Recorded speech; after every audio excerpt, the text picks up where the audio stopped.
ដោយយើងខ្ញុំទាំងអស់គ្នាគណៈកម្មការ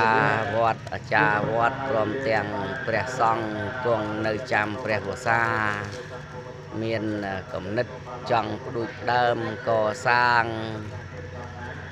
ចាក់ខឿននៅទីកន្លែងពូនភ្នំខ្សាច់ណាទេណានេះមើលរូបភាពដែលយើងខ្ញុំចង់ចាក់សាបនឹងធ្វើរបងនៅកន្លែងពូនភ្នំខ្សាច់ដែលជាទីកន្លែងសក្ការៈបូជាសម្រាប់បងប្អូនពុទ្ធបរិស័ទចិត្តឆ្ងាយមកធ្វើបុណ្យធ្វើទាននៅទីវត្តអារាមនេះហើយក៏មកពូននៅភ្នំខ្សាច់នៅទីនេះយើងខ្ញុំទាំងអស់គ្នាមានបំណងចង់ចាក់សាបនឹងធ្វើរបងបងប្អូនមើលរូបភាពនៃរូបភាពដែលយើងខ្ញុំចង់ចាក់សាបនេះសិតតែគ្រោះហ្នឹងណាដី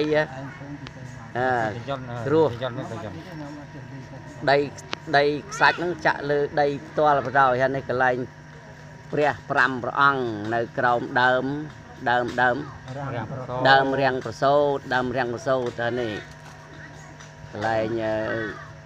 រូបបដិមាកព្រះ5ព្រះអង្គហើយទីកន្លែងហ្នឹងគឺយើងធ្វើលបងអាស័យឯងសប្តាហ៍ថ្ងៃហ្នឹងលបងអាស័យនេះលបងអាស័យឯងហើយកន្លែង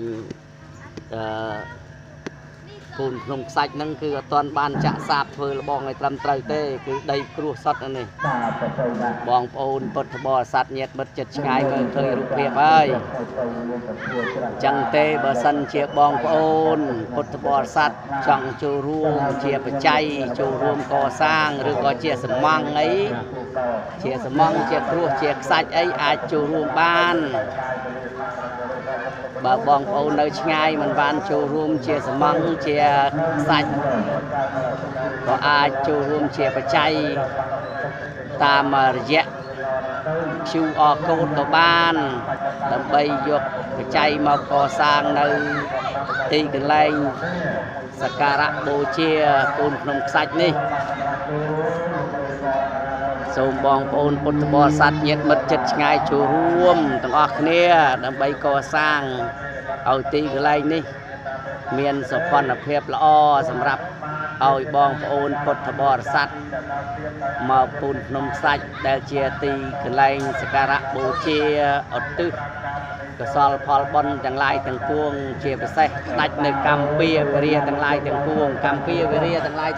ដែលបានប្រព្រឹត្តខុសឆ្គងកន្លងមកគឺយើងពូនភ្នំខ្សាច់ស្ដេចកម្ពុជានៅកន្លែង